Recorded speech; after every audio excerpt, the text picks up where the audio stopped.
हा व्हिडिओ पाहिला की मन सुन्न होतं. पण हा व्हिडिओ तुमच्या आमच्यापर्यंत पोहोचवण्यासाठी एका व्यक्तीने अक्षरशः आपलं राहतं घर गमावलंय. त्यांचं नाव आहे नामदेवराव भटकर. कोल्हापुरातल्या मसूद माले गावात नामदेवराव भटकरांचा जन्म झाला. डॉक्टर बाबासाहेब आंबेडकरांच्या दुःखद निधनाची बातमी जेव्हा त्यांना कळाली त्यावेळी ते मुंबईतच होते. या सर्व घटनेचं चित्रीकरण करण्याचा त्यांनी निर्णय घेतला. पण यासाठी भरपूर पैसा खर्च होणार होता हे त्यांना आधीच माहीत होतं आणि म्हणून त्यांनी इतरांची मदत घेण्याचं ठरवलं. चित्रीकरणाच्या क्षेत्रात अग्रेसर असलेल्या बरेच जणांना त्यांनी मदतीसाठी विचारलं, पण सर्वांनी नकार दिला. काहींनी तर अस्पृश्यांच्या नेत्यांशी आमचा काय संबंध असं म्हणत नकार दिला. पण तरी सुद्धा त्यांनी हार मानली नाही आणि हे काम त्यांनी स्वतःच करण्याचा निर्णय घेतला.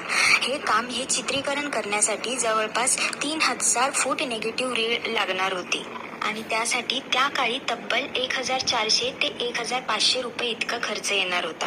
आता इतके पैसे अचानक आणणार कुठून, म्हणून त्यांनी स्वतःचा छापखाना गहाण ठेवला 1500 रुपयांना आणि त्या रिळा विकत घेतल्या. पुढे शंकरराव सावेकरांकडून त्यांनी 150 रुपये प्रतिदिन या करारावर कॅमेरा घेतला आणि चित्रीकरणाला सुरुवात केली.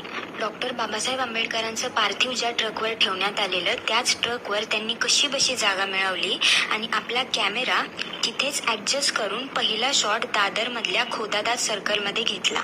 हे पूर्ण चित्रीकरण बाबासाहेबांना अग्नी दिल्यानंतरही काही काळ सुरूच होतं. या नेगेटिव्ह रीलवरच थांबून चालणार नव्हतं, म्हणून ती रील घेऊन दुसऱ्या दिवशी ते बॉम्बे फिल्म लॅबोरेटरीमध्ये गेले.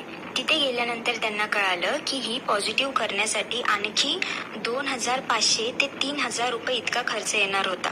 आता इतकं सगळं केल्यानंतर काम अर्धवट सोडून चालणार नाही, म्हणून चक्क त्यांनी स्वतःचं राहतं घर सावकाराकडे गहाण ठेवलं आणि 3000 रुपये मिळवले.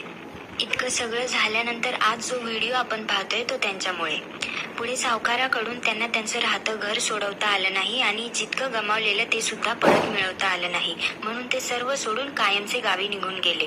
पण बाबासाहेबांची अंत्ययात्रा कॅमेऱ्यात टिपता आली याचं समाधान त्यांना कायमच होतं.